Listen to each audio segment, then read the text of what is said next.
बिस्मिल्लाहिर्रहमानिर्रहीम। Dear friends, आज के इस लेक्चर में हम फाइनेंशियल स्टेटमेंट्स प्रिपेयर करेंगे।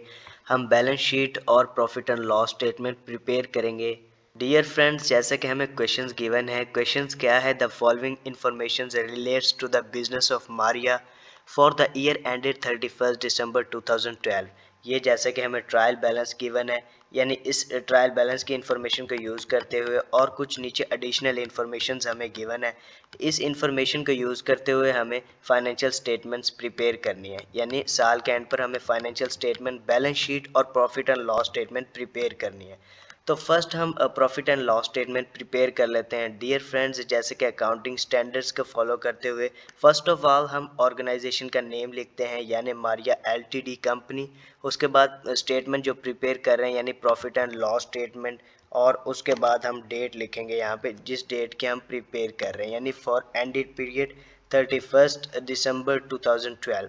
ठीक है। उसके बाद फर्स्ट हम income statement, profit and loss statement कहाँ से स्टार्ट करते हैं, यानी सेल रेवेन्यू, सेल जो हमें गिवन होती है वो हम यहाँ पे मेंशन करते हैं फर्स्ट। यहाँ पर सेल्स, अब सेल्स की वैल्यू, सेल रेवेन्यू की वैल्यू हम देखेंगे ट्रायल बैलेंस में हमें जो गिवन है वो यहाँ पे रिकॉर्ड कर लेंगे। यहाँ पे जैसे कि रेवेन्यू हमें गिवन है, रेवेन्यू के नाम से यहाँ पे हमें अमाउंट गिवन है। कितनी अमाउंट है रेवेन्यू की? 79,060। ठीक है, तो 79,060 हमने यहाँ पे मेंशन कर लिया। ठीक है, ये हमने यहाँ पे रिकॉर्ड कर ली। ठीक है। उसके बाद अब इस सेल में से, यानी यही हमारा नेट सेल है, क्योंकि सेल रिटर्न या फिर रिटर्न इनवर्ड हमें फिगर कोई नहीं गिवन। अगर वो गिवन होती तो हम इस सेल में से माइनस करते, उसके बाद नेट सेल फाइंड करके हम कैलकुलेशन को स्टार्ट करते। ठीक है। अब यहीं से हम कैलकुलेशन को स्टार्ट करेंगे, यानी नेट सेल हमारी यही गिवन है हमें। ठीक है। अब इसमें से हम कॉस्ट ऑफ सेल को माइनस कर देंगे। अब कॉस्ट ऑफ सेल, एक तो जस्ट सिंपल हमें कॉस्ट ऑफ सेल का फिगर गिवन हो तो वो सिर्फ इसमें से माइनस कर देते हैं सेल रेवेन्यू में से, और ग्रॉस प्रॉफिट फाइंड कर लेते हैं। अब समटाइम्स हमें जैसे कि यहाँ पर कॉस्ट ऑफ सेल पहले कैलकुलेट करनी है, उसके बाद हम सेल रेवेन्यू में से माइनस करेंगे और ग्रॉस प्रॉफिट फाइंड करेंगे। ठीक है। अब कॉस्ट ऑफ सेल हम किस तरह से फाइंड करते हैं, कॉस्ट ऑफ सेल हम किस तरह से फाइंड करते हैं, यानी ओपनिंग, यानी बेसिक जो 3 एलिमेंट्स हैं कॉस्ट ऑफ सेल फाइंड करने के लिए, वो हमारे क्या है? Opening inventory plus purchases minus closing inventory. इस तरह हम कॉस्ट ऑफ गुड्स सोल्ड या कॉस्ट ऑफ सेल फाइंड कर लेते हैं। ठीक है। उसके अलावा अगर और ट्रांजेक्शन्स कैरीज इनवर्ड अगर हमें गिवन हो तो वो हम परचेजेस में ऐड कर देते हैं, और परचेजेस रिटर्न हमें गिवन हो तो वो हम परचेजेस में से लेस कर देते हैं। ठीक है। इस तरह हम कॉस्ट ऑफ सेल की कैलकुलेशन करते हैं, यानी ओपनिंग इन्वेंट्री। अब यहाँ ट्रायल बैलेंस में हमें जैसे कि गिवन है, इन्वेंट्री 1 जनवरी इज 6,740। ठीक है, तो यहाँ पर हमने ओपनिंग इन्वेंट्री रिकॉर्ड कर ली 6,740। उसमें परचेजेस की वैल्यू हम ऐड कर देंगे। परचेजेस की वैल्यू यहाँ पे जैसे कि हमें उसी के नीचे ट्रायल बैलेंस में गिवन है, कितनी है हमारे पास परचेजेस की वैल्यू? 54,520। तो यहाँ पर हमने 54,520 इसमें ऐड कर दिया ओपनिंग इन्वेंट्री में, और क्लोजिंग इन्वेंट्री को हम माइनस कर देंगे। क्लोजिंग इन्वेंट्री यहाँ पर जैसे कि एडिशनल इन्फॉर्मेशन में नीचे ट्रायल बैलेंस के नीचे हमें फर्स्ट ट्रांजैक्शन में इन्वेंट्री ही से रिलेटेड है। फर्स्ट ट्रांजैक्शन क्या ट्रांजैक्शंस है? इन्वेंट्री एट 31 दिसंबर 2012 वाज 7,330, यानी ये साल के एंड पे हमें इन्वेंट्री की वैल्यू गिवन है, यानी ये हमारी क्लोजिंग इन्वेंट्री है। तो यहाँ पर डियर फ्रेंड्स हम इस वैल्यू को माइनस कर देंगे इन दोनों वैल्यू को ऐड करने के बाद, तो हम कॉस्ट ऑफ गुड्स सोल्ड की वैल्यू फाइंड कर लेंगे। ठीक है, क्योंकि हमें कैरिज इनवर्ड या फिर रिटर्न आउटवर्ड की कोई फिगर यहाँ पे गिवन नहीं है जो हम एडजस्ट करें, तो जस्ट हमें यही 3 वैल्यूज एडजस्ट करनी है और कॉस्ट ऑफ सेल हमने फाइंड कर लेनी है। ठीक है, तो यानी यही वाली वैल्यू हम यहाँ पे चार्ज कर देंगे कॉस्ट ऑफ गुड्स सोल्ड, यानी 53,930, वो माइनस कर देंगे रेवेन्यू में से। तो इस तरह हम ग्रॉस प्रॉफिट की वैल्यू फाइंड कर लेंगे, जो कि हम ग्रॉस प्रॉफिट यहाँ पे क्या कैलकुलेट करते हैं? 25,130।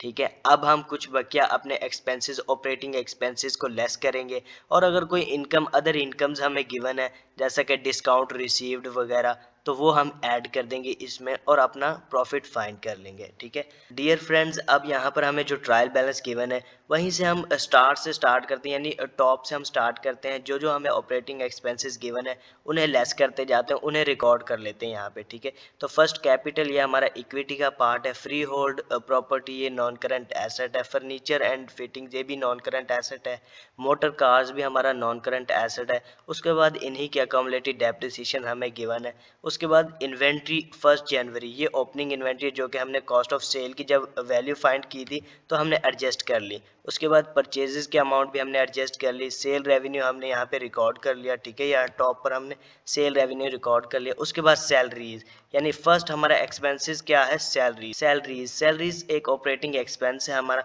अब सैलरीज की वैल्यू को यहाँ पे रिकॉर्ड कर लेते हैं। जैसे कि सैलरी से रिलेटेड हमें कोई ट्रांजेक्शन नहीं गिवन, यानी नीचे जो ये इन्फॉर्मेशन एडिशनल इन्फॉर्मेशन हमें गिवन है इसमें सैलरी से रिलेटेड कोई ट्रांजेक्शन नहीं है, यानी सैलरी की वैल्यू जस्ट यही हमारा एज एन एक्सपेंस हम इसे ही चार्ज कर देंगे जो हमें ट्रायल बैलेंस में वैल्यू गिवन है।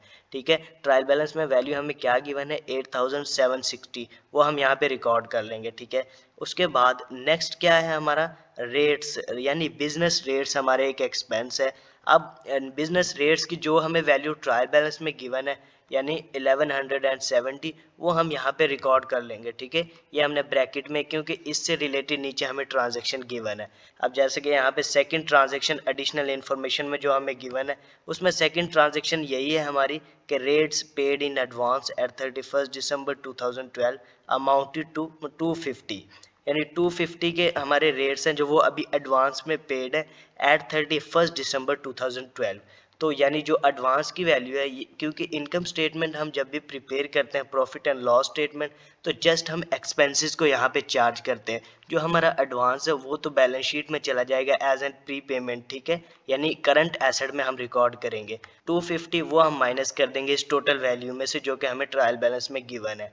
तो वो माइनस करेंगे तो हमारा एक्सपेंस बिजनेस रेट्स का क्या हुआ है ड्यूरिंग द ईयर 920, वो हम रिकॉर्ड कर लेंगे अपनी इनकम स्टेटमेंट प्रिपेयर करते वक्त। ठीक है उसके बाद नेक्स्ट हमारा क्या है ऑफिस एक्सपेंसेस की वैल्यू हमें क्या गिवन है 3950 जो कि ट्रायल बैलेंस में गिवन है। ठीक है अब ऑफिस एक्सपेंसेस से रिलेटेड भी नीचे कोई एडजस्टमेंट नहीं हमें गिवन, तो जस्ट हम यही वैल्यू रिकॉर्ड कर लेते हैं यहाँ पे बैलेंस ऑफिस एक्सपेंसेस की। ठीक है उसके बाद नेक्स्ट हमारा एक्सपेंसेस क्या है मोटर एक्सपेंसेस, नीचे मोटर एक्सपेंसेस से रिलेटेड भी हमें कोई नीचे एडजस्टमेंट नहीं गिवन, यानी जस्ट यही हमारे एक्सपेंसेस हैं ड्यूरिंग द ईयर जो हमें ट्रायल बैलेंस में गिवन है। ठीक है तो यही वैल्यू हम रिकॉर्ड कर लेते हैं यहाँ पर ट्रायल बैलेंस में। जैसे कि हमें क्या वैल्यू गिवन है मोटर एक्सपेंसेस की 3790। ठीक है तो 3790 को हम रिकॉर्ड कर लेते हैं as a motor expense in income statement. ठीक है उसके बाद नेक्स्ट हम चलते हैं, नेक्स्ट हमारे पास क्या गिवन है अलाउंस फॉर डाउटफुल डेट्स, यानी उससे मोटर एक्सपेंसेस है नीचे ड्राइंग्स हैं, ड्राइंग्स तो हम इक्विटी का पार्ट है, इक्विटी में ही हम ट्रीटमेंट करते हैं इस ड्राइंग्स की, यहाँ पर कोई इसकी ट्रीटमेंट नहीं है। तो यहाँ पर हम नेक्स्ट इससे नेक्स्ट चले तो अलाउंस फॉर डाउटफुल डेट्स 1 जनवरी, यानी 1 जनवरी अलाउंस फॉर डाउटफुल डेट्स की अमाउंट हमने 1 जनवरी को क्या पे की है 600 रुपीज़। ठीक है अब हम देखते हैं कि हमारे पूरे साल के एंड पर हमने अलाउंस फॉर डाउटफुल डेट्स की क्या वैल्यू एस्टिमेट की है। ठीक है अब जैसे कि नीचे इसी से रिलेटेड ट्रांजैक्शन है transaction number 3, allowance for doubtful debts is to be made equal to 5% of accounts receivable at 31 December 2012, यानी यहाँ पर जैसे कि अकाउंट रिसीवेबल यानी ट्रेड रिसीवेबल की वैल्यू हमें क्या गिवन है ट्रायल बैलेंस में 9240। अब 9240 का 5% ले तो हमारे पास वैल्यू क्या आती है 462। ठीक है यानी ये हमने साल के एंड पर एस्टिमेट किए हैं, तो यही जस्ट हम माइनस कर सकते हैं अपनी इनकम स्टेटमेंट में से। ठीक है अब लेकिन हमने तो ऑलरेडी रिकॉर्ड किए हुए हैं यहाँ पे जैसे कि अलाउंस फॉर डाउटफुल डेट्स 1 जनवरी को यानी 600 से हमने पहले ही चार्ज किए हुए हैं, पहले से ही रिकॉर्ड किए हैं आपने यानी। ठीक है तो अब हम क्या करेंगे यानी हमारे कुछ अलाउंस फॉर डाउटफुल डेट्स अभी भी एडवांस में हमने रिकॉर्ड किए हुए हैं, तो अब यानी जो हमने साल के एंड पर एस्टिमेट किए हैं 462 उसमें से ये जो हमने पे कर चुके हैं हम 1 जनवरी को अलाउंस फॉर डाउटफुल डेट्स की वैल्यू जो हम रिकॉर्ड कर चुके हैं उसको माइनस कर देंगे, तो जो वैल्यू हमारे पास आएगी वो हम रिकॉर्ड कर लेंगे इन इनकम स्टेटमेंट यानी प्रॉफिट एंड लॉस स्टेटमेंट में। ठीक है यहाँ पर जैसे कि माइनस में वैल्यू आ रही, यानी ये अभी हमारी इनकम है, ठीक है। ये हमारे अभी allowance for doubtful dates advance में पेड, एडवांस में हमने रिकॉर्ड किए हुए हैं 138 के, ठीक है। तो ये वैल्यू हमने माइनस में लिख दी यहाँ पे। उसके बाद नेक्स्ट, अब नेक्स्ट ट्रांजेक्शन हमारी डेप्रिसिएशन से रिलेटेड है, यानी जो हम इनकम स्टेटमेंट में एज एन एक्सपेंस चार्ज करते हैं, डेप्रिसिएशन एक्सपेंस। अब जैसे कि हमें यहाँ पे नीचे डेप्रिसिएशन से रिलेटेड इंफॉर्मेशन भी गिवन है। इंफॉर्मेशन हमें क्या गिवन है वो हम ट्रांजेक्शन नंबर 4 को रीड करते हैं। Depreciation is to be provided for the year at following annual rates calculated on cost, ठीक है। यहाँ पर गौर करें तो डियर फ्रेंड्स, यहाँ पे क्या उसने कहा है कि एनुअल रेट्स जो है ना वो कैलकुलेटेड करें ऑन कॉस्ट वैल्यू, ठीक है, एट द ईयर एंड। तो अब यानी इन एसेट, यानी इन तीनों एसेट्स की हम कॉस्ट का जो उन्होंने परसेंटेज हमें रिक्वायर्ड है, जो परसेंटेज उन्होंने कहा है वो हम लेंगे, उतना उतना परसेंट हम ले लेंगे उनकी कॉस्ट का, और उसे चार्ज कर दें एज एन डेप्रिसिएशन एक्सपेंस साल के ईयर के एंड पर, ठीक है। तो अब जैसे कि उसने फर्स्ट में फ्री होल्ड प्रॉपर्टीज का उसने कहा है 1%, तो अब हम फ्री होल्ड प्रॉपर्टीज की कॉस्ट का 1% लेंगे और उसे चार्ज कर देंगे एज एन डेप्रिसिएशन एक्सपेंस। अब यहाँ पर अब हम देखें तो हमारे पास फ्री होल्ड प्रॉपर्टीज की कॉस्ट क्या गिवन है, 7500, ठीक है। अब 7500 का हम 1% लेंगे और उसे as a depreciation expense charge कर देंगे। यहाँ पर हमने 7500 का 1% लिया तो हमारे पास क्या आया 75, वो हमने डेप्रिसिएशन एक्सपेंस चार्ज कर दिया। ये फर्स्ट एसेट की डेप्रिसिएशन हमने चार्ज कर दी, ठीक है। उसके बाद अब सेकंड हमारी क्या है, फर्नीचर एंड फिटिंग से रिलेटेड इंफॉर्मेशन, यानी फर्नीचर एंड फिटिंग से रिलेटेड उसने कहा है कि 10% डेप्रिसिएट हो रहा है, ठीक है, साल के एंड पर। तो अब फर्नीचर एंड फिटिंग, जैसे कि हमें ये सारे depreciation expense cost per charge करने हैं, तो कॉस्ट, अब फर्नीचर एंड फिटिंग्स की कॉस्ट देखेंगे और उसका 10% ले लेंगे, ठीक है, और वो डेप्रिसिएशन में रिकॉर्ड कर लेंगे एज एन एक्सपेंस।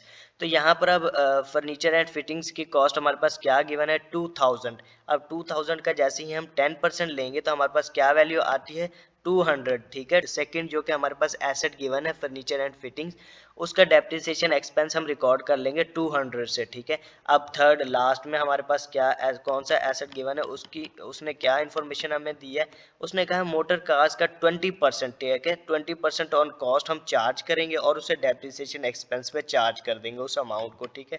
तो अब जैसे कि मोटर कार्स की कॉस्ट हमें क्या गिवन है 6300, अब इसका हम 20% लेंगे और उसे चार्ज कर देंगे इनकम स्टेटमेंट में, यानी एज अ डेप्रिसिएशन एक्सपेंस, ठीक है।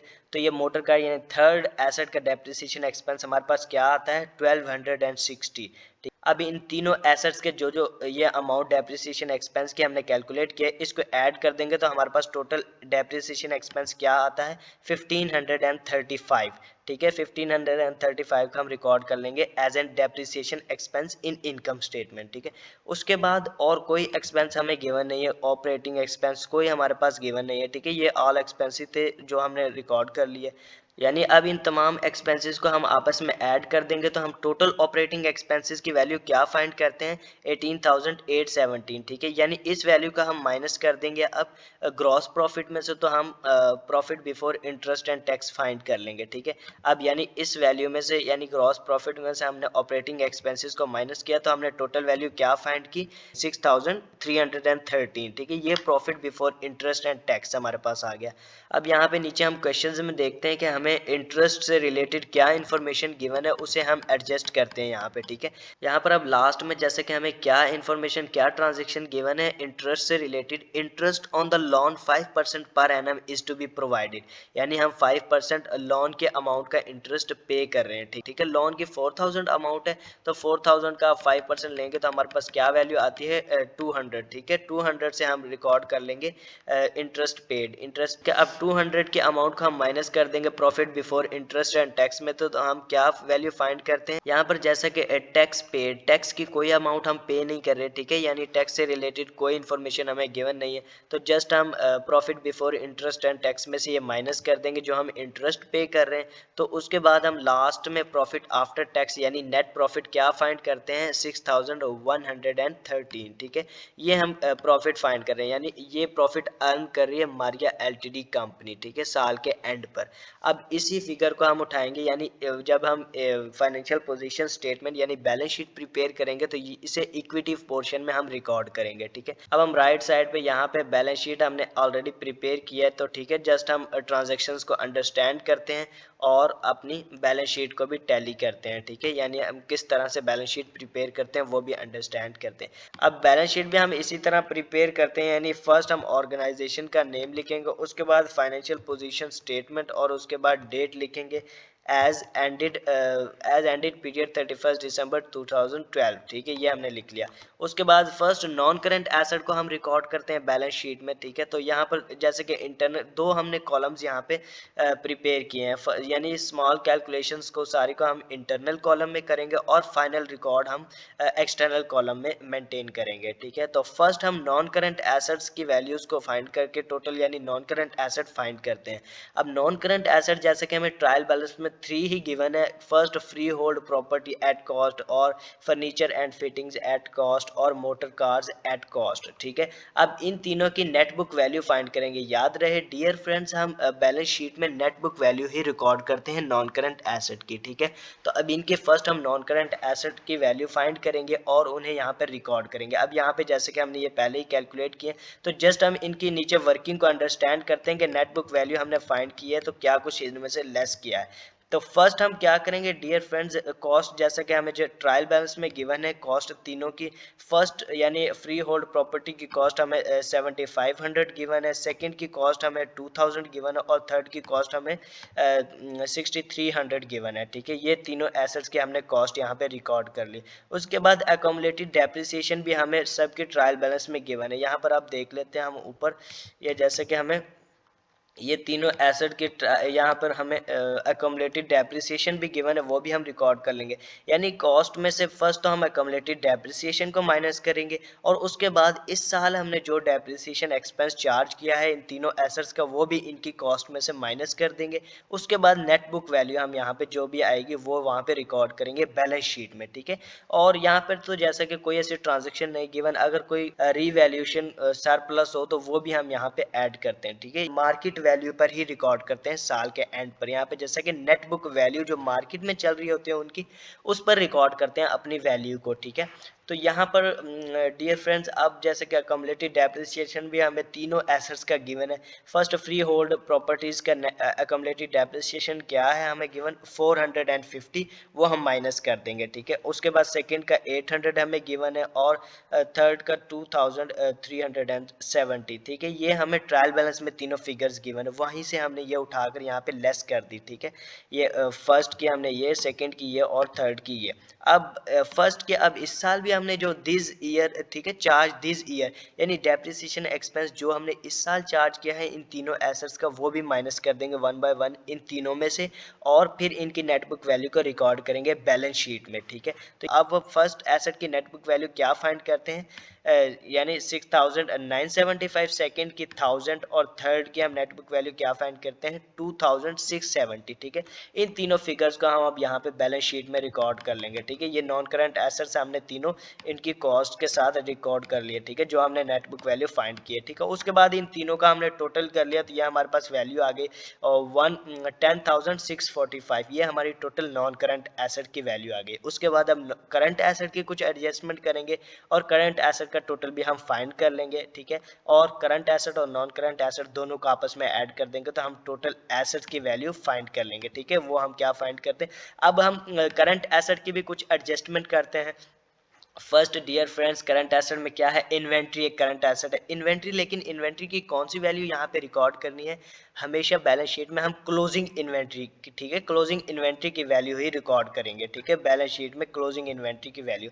अब जैसे कि यहाँ पे नीचे एडिशनल इन्फॉर्मेशन में फर्स्ट ट्रांजेक्शन हमें क्या गिवन है, इन्वेंट्री एट 31 दिसंबर 2012 वाज 7330, यानी ये हमारी क्लोजिंग इन्वेंट्री है, साल के एंड पर हमें गिवन है। तो ये जस्ट हम यहाँ पे सिंपली रिकॉर्ड कर लेंगे इन्वेंट्री की वैल्यू को 7330, ठीक है। उसके बाद dear friends, next current asset हमारा कौन सा है, ट्रेड रिसीवेबल। ट्रेड रिसीवेबल हमारा एक करंट एसेट है, ठीक है। अब इसकी ट्रीटमेंट किस तरह से करेंगे हम, यानी ट्रेड रिसीवेबल की जो वैल्यू हमें ट्रायल बैलेंस में गिवन है वो हमने यहाँ पे लिख ली, ठीक है, फर्स्ट 9240, ठीक है। अब हमारे जो हमने साल के एंड पर जितने allowance for doubtful dates estimate किए हैं, यानी जो हमने रिकॉर्ड करने थे, ठीक है, अलाउंस फॉर डाउटफुल डेट्स की वैल्यू जो हमने एस्टिमेट की है साल के एंड पर, वो वैल्यू इसमें से माइनस कर देंगे और बाकी का नेट हम यहाँ पे रिकॉर्ड कर लेंगे एज अ करंट एसेट।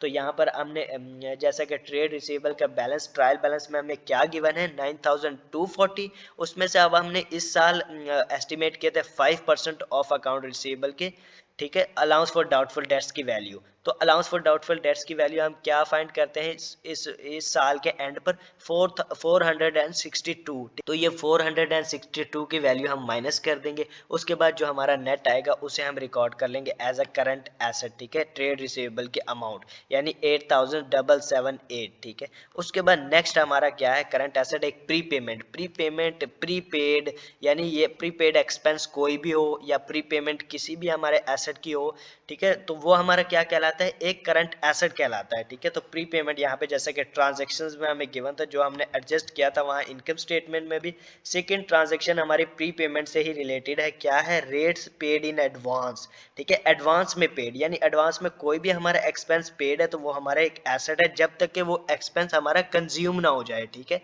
वो तब तक हम उसे एज अ एसेट रिकॉर्ड करते हैं। कोई भी एक्सपेंस जो हमने एडवांस में पे किया हो, जब तक हमारा वो एक्सपेंस यूटिलाइज ना हो जाए, कंज्यूम ना हो जाए, तो उस हम अमाउंट को एज अ एडवांस यानी as a current asset prepayment record करते हैं, ठीक है, इन बैलेंस शीट में करंट एसेट के पोर्शन में, ठीक है। तो यहाँ पर जैसे कि उसने कहा rates paid in advance at 31 December 2012 amounting ₹250, यानी जब हम ये प्रिपेयर कर रहे हैं फाइनेंशियल स्टेटमेंट्स, तो उस वक्त 250 के हमारे बिजनेस रेट्स की अमाउंट अभी प्रीपेड है, एडवांस में पेड है, यानी प्री पेमेंट है, हमारा एक एसेट है, तो वो हम रिकॉर्ड कर लेंगे यहाँ प्रीपेमेंट के अमाउंट 250, ठीक है, ये हमने करंट एसेट में बैलेंस शीट में रिकॉर्ड कर लिया, ठीक है। उसके बाद बैंक हमारे करंट एसेट है। अब बैंक का बैलेंस भी जो हमें ट्रायल बैलेंस में गिवन है वो हम रिकॉर्ड कर लेंगे। बैंक बैलेंस यहाँ पे जैसे कि लास्ट ट्रांजेक्शन गिवन है, ट्रायल बैलेंस में क्या है 2190, तो 2190 से हमने बैंक का बैलेंस रिकॉर्ड कर लिया as a current asset in balance sheet, ठीक है। उसके बाद अब और कोई हमारा करंट एसेट नहीं है, अगर कोई और गिवन हो तो वो भी हम रिकॉर्ड करते हैं, ठीक है। तो जस्ट यही करंट एसेट्स हमारे गिवन है। अब डियर फ्रेंड्स यहाँ पर टोटल करंट एसेट का टोटल हम क्या फाइंड करते हैं, यानी इन ऑल करंट एसेट्स की वैल्यू के ऐड कर देंगे तो टोटल हमारे पास क्या आता है करंट एसेट का 18,548, ठीक है, ये हमारे करंट एसेट है। और नॉन करंट एसेट हमारे क्या है 10,645, यानी करंट नॉन करंट एसेट और करंट एसेट दोनों को हम ऐड कर देंगे तो टोटल एसेट्स की वैल्यू हमारे पास क्या आती है 29,193, ठीक है। अब हम लाइबिलिटी और इक्विटी के पोर्शन की तरफ चलते हैं, यानी लाइबिलिटी और इक्विटी का टोटल भी फाइंड करते हैं। फर्स्ट हम इक्विटी के पोर्शन को सॉल्व करते हैं, ठीक है, यानी इक्विटी का टोटल कैलकुलेट करते हैं। अब फर्स्ट इक्विटी में हमें ओपनिंग कैपिटल, अब ओपनिंग कैपिटल की ट्रीटमेंट हम कहाँ करते हैं इक्विटी स्टेटमेंट में, जैसे कि यहाँ ट्रायल बैलेंस में फर्स्ट वैल्यू ही हमारी क्या है कैपिटल अकाउंट्स 1 जनवरी 2012, यानी ओपनिंग कैपिटल हमें गिवन है। अब ओपनिंग कैपिटल को हम क्या करेंगे रिकॉर्ड कर लेंगे इक्विटी में, ठीक है, ये वैल्यू हमने ओपनिंग कैपिटल की जो कि हमें ट्रायल बैलेंस में गिवन है वो वहीं से हमने एज इट इज कॉपी कर ली रिकॉर्ड कर। अब क्या करेंगे ओपनिंग कैपिटल में हम ऐड कर देते हैं प्रॉफिट की वैल्यू को और ड्राइंग को माइनस कर देते हैं। ड्राइंग अगर कोई भी विदड्रॉ की हो ऑनर ने तो वो हम माइनस कर देते हैं। अब नेट प्रॉफिट जैसे कि हमने क्या फाइंड किया था इस ईयर, यानी इस साल हमने ये पीछे अभी इनकम स्टेटमेंट हमने प्रिपेयर की थी, तो नेट प्रॉफिट हमने क्या कैलकुलेट किया था 6,113, ठीक है, तो ये हम रिकॉर्ड कर लेंगे वहाँ पे इक्विटी पोर्शन में, जैसे कि यहाँ पर ही जब मैं जिक्र कर रहा था कि इसे हम इक्विटी स्टेटमेंट में एडजस्ट करेंगे, ठीक है, यानी नेट प्रॉफिट जो हम फाइंड करते हैं। तो यहाँ पर अब हमने नेट प्रॉफिट की वैल्यू यानी 6,113 ये यहाँ पे ऐड कर देना है ओपनिंग कैपिटल में, ठीक है, जो कि ओपनिंग कैपिटल की वैल्यू हमें गिवन है, ठीक है। उसके बाद ड्राइंग की वैल्यू जो भी हमें ट्रायल बैलेंस में गिवन है, यानी अगर ऑनर अपने पर्सनल यूज के लिए कुछ पैसे या फिर कोई भी चीज अपने बिजनेस से विड्रॉ करता है तो वो ड्राइंग कहलाती है, ठीक है, उसे हम ड्राइंग में रिकॉर्ड करते हैं। अब ड्राइंग की वैल्यू जो भी यहाँ पे हमें ट्रायल बैलेंस में गिवन है वो माइनस कर देंगे यहाँ से, ठीक है, इक्विटी पोर्शन में। अब यहाँ पर ड्राइंग की वैल्यू जैसे कि हमें ट्रायल बैलेंस में ही गिवन है अलाउंस फॉर डाउटफुल डेट्स 1 जनवरी के ऊपर वाली वैल्यू ड्राइंग्स, तो ड्राइंग्स की वैल्यू क्या गिवन है 4800, ठीक है। 4800 की वैल्यू अब हम माइनस कर देंगे इसमें से, यानी इक्विटी का टोटल किस तरह कैलकुलेट करेंगे, opening capital plus profit, net profit minus drawing. तो हम टोटल इक्विटी यानी क्लोजिंग कैपिटल की वैल्यू क्या फाइंड करते हैं, यानी हमने इक्विटी का बैलेंस क्या फाइंड किया है 14,953, ठीक है। अब हम लाइबिलिटीज को वन बाय वन ट्रीट करते हैं और लाइबिलिटीज का भी टोटल कैलकुलेट करते हैं। उसके बाद हम इक्विटी और लाइबिलिटी दोनों को आपस में ऐड कर देंगे तो हमारे पास टोटल इक्विटी एंड लाइबिलिटी का बैलेंस आ जाएगा, ठीक है।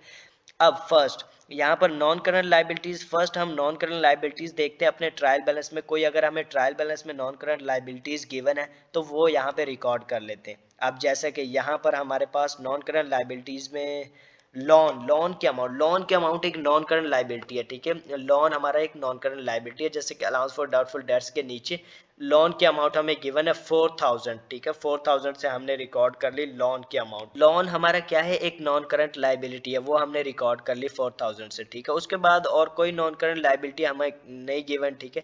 तो हम जस्ट करंट लाइबिलिटी का टोटल फाइंड करते हैं। अब करंट लाइबिलिटीज में फर्स्ट हमारी क्या है, ट्रेड पेबल्स। ट्रेड पेबल्स हमारा एक करंट लाइबिलिटी अकाउंट है, ठीक है। तो ट्रेड पेबल्स के अमाउंट देखते हैं अब हमारे पास, जैसे कि ट्रायल बैलेंस में ही गिवन है सेकंड लास्ट, ठीक है। सेकंड लास्ट वैल्यू हमारी ट्रेड पेबल की गिवन है। वैल्यू हमारी क्या है ट्रेड पेबल्स की 10,040, ठीक है। तो ये हमने रिकॉर्ड कर ली ट्रेड पेबल्स की अमाउंट यहाँ पे 10,040 से, ठीक है। उसके बाद एक्रूवल्स यानी हमारे एक्सपेंसेस इनकर्ड हो गए हों लेकिन अभी हमने एक्सपेंसेस पे आउट ना किए हों, तो वो सारी क्या कहलाती है, एक्रूवल्स की अमाउंट। यहाँ पे जैसे कि ट्रांजेक्शन लास्ट ही हमने क्या एडजस्ट की, यहाँ पे आप देख लेते हैं transaction number 5, interest on the loan at 5% per annum is to be provided. उसने कहा है कि हम हर साल के एंड पर 5% लोन इंटरेस्ट यानी लोन का 5% इंटरेस्ट पेड करते हैं, प्रोवाइड करते हैं साल के ईयर पर, साल के एंड पर, ठीक है। जैसा कि उसने ट्रांजैक्शन में क्या कहा है कि हम हर साल के एंड पर 5% ऑफ लोन अमाउंट का 5% हम इंटरेस्ट पेड करते हैं, प्रोवाइड करते हैं, लेकिन अभी पेड तो नहीं है ना, ठीक है। तो यानी इसको भी हम एज एन एक्रूवल्स ट्रीट करेंगे, यानी लोन के हमने 5% जैसे लिया तो हमारा 200 आया, 200 ये भी हमारी एक करंट लाइबिलिटी है। उसके बाद हमारी और कोई लाइबिलिटी नहीं है, यानी नॉन करंट लाइबिलिटीज को भी हमने रिकॉर्ड कर लिया, करंट लाइबिलिटीज को भी हमने रिकॉर्ड कर लिया। अब इन तीनों वैल्यूज को आपस में हम ऐड कर देते हैं तो हमारा टोटल लाइबिलिटी का क्या हमारे पास टोटल आता है 14,240, ठीक है। अब ये हमारा लाइबिलिटी का टोटल है। अब इक्विटी प्लस लाइबिलिटी, ठीक है, यानी इक्विटी और लाइबिलिटी दोनों को टोटल कर लेते तो हमारे पास यानी टोटल इक्विटी एंड लाइबिलिटी का बैलेंस क्या आता है 29,193, ठीक है। 29,193। यहाँ पर जैसे कि टोटल एसेट्स का हमने बैलेंस भी यही फाइंड किया है और टोटल लाइबिलिटी एंड इक्विटी का बैलेंस भी यही फाइंड किया है, ठीक है। तो यानी हमारी बैलेंस शीट आपस में टैली कर रही है, ठीक है। डियर फ्रेंड्स, इस तरह से हम कुछ रूल्स एंड रेगुलेशंस को फॉलो करते हुए, ठीक है, इस तरह से हम बैलेंस शीट और इनकम स्टेटमेंट प्रिपेयर करते हैं। डियर फ्रेंड्स, अगर आज के इस लेक्चर से रिलेटेड आपके माइंड में कोई भी क्वेश्चंस हो तो आप कमेंट्स के थ्रू हमसे पूछ सकते हैं। डियर फ्रेंड्स, आपसे अब एक छोटी सी रिक्वेस्ट है कि हमारे चैनल को सब्सक्राइब कीजिएगा, लाइक कीजिएगा और अपने फ्रेंड्स के साथ शेयर कीजिएगा। डियर फ्रेंड्स, हमें नेक्स्ट वीडियो तक इजाज़त दीजिए। अल्लाह हाफिज़।